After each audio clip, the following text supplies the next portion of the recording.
This podcast is brought to you by digitallagos.tv. Have you ever sat in a job interview and thought to yourself, what am I doing here?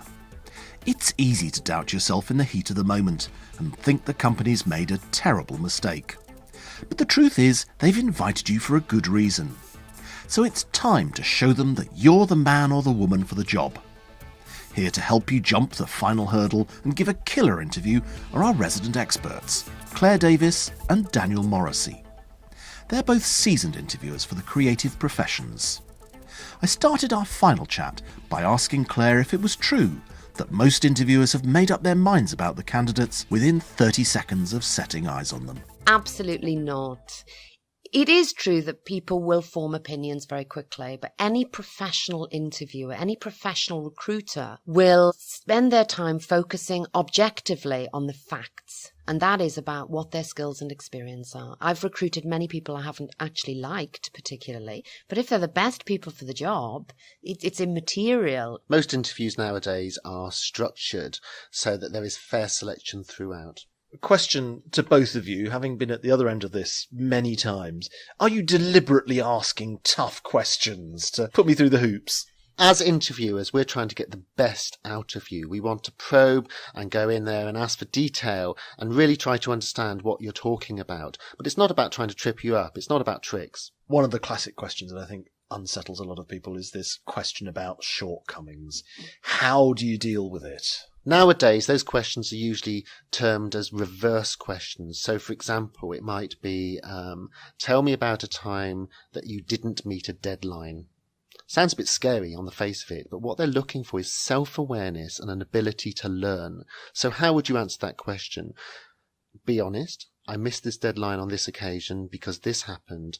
This is what I learnt from it, and this is what I would do now. It's about self-awareness and learning. What are some of the classic questions that people seem to come unstuck over? One of my favourite opening questions is, how did you prepare for this interview? The amount of people I've interviewed who've actually fallen at that first furlong. If I had a penny for every single one, I'd be a very rich woman. Just being able to say, I looked at your website, I did some research on the company, I've looked at your products. That's a great way of starting this. People come unstuck because they talk generally. They say, oh, I do that all the time. Every job is like that. But think of specific examples. Those are the things that can demonstrate your ability. Another favourite. What happens? You're asked a question you really don't know the answer to. What do you do? Well, you can either come back to it and take a little bit of time. It depends. If it's a question about a soft skill, so we're talking about project management or we're talking about relationship skills or anything like that, then, you can ask them to clarify the question just to make sure that you are fully understanding it. You can come back to it at the end, but again, you have to make sure to come back to it to actually give you a little bit of thinking time. If you don't know the answer, you don't know the answer. You're not going to fail just because there's one question that you floundered a bit on. Big question. When's enough answering? Yes, those individuals who develop verbal diarrhea, it is difficult. And, when you're nervous, sometimes you tend to go a little bit off script at times. I'd always say, keep your own personal clock, internal clock on, okay? When you feel like you've perhaps been going on a little bit too much, just stop yourself and say, oh, I'm sorry. Have I answered that? I think I might have gone off a little bit off script there. That's fine. When you read pieces about job interviews, there's an awful lot about body language. Is it worth reading up all about posture and gesture and eye contact beforehand? Oh, body language. The problem with body language is that we've all become amateur experts in what we think it all means. A hand to the mouth means something, a look this way means something else. Just stick to the basics. Good eye contact, smile, nod, and look interested. So you arrive at the interview, you're nervous as anything. What can you do to deal with the nerves? Embrace them. The reality is that when you're nervous, you're producing more adrenaline and you're actually thinking and responding much quicker than you would do normally. So it means you're on top form. So just go with it. The fact we're in the creative industries, does that mean that you dress a little bit differently? You can never tell what the dress sense is going to be in a particular company. I've sent people suited and booted to funky design companies who have then said that's not the look we're looking for. I did have one misguided individual, a young lady, who actually did turn up in a boob tube. which I really did feel was completely inappropriate. And I've interviewed someone who brought their month's shopping with them. They'd obviously just been to the supermarket and they spent the first 10 minutes sorting out their shopping around the interview room.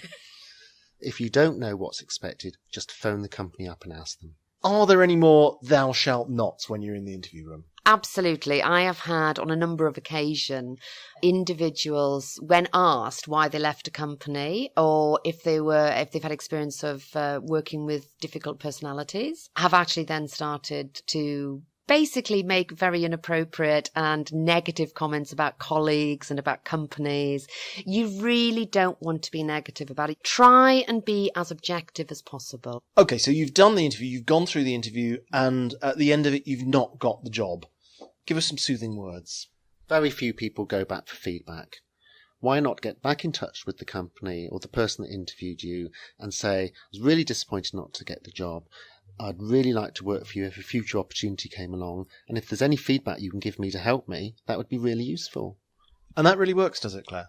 Oh, absolutely. And don't forget that if you've done well in that interview process, and myself in every company I've worked for have actually kept in touch with people who were perhaps second on the list or third on the list. I mean, I've recruited many people who initially didn't get that first job. They really do keep your name on file.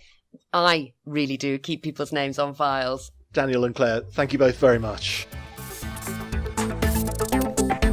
That was a career tutorial conversation with Clare Davies and Daniell Morrisey from digitallagos.tv.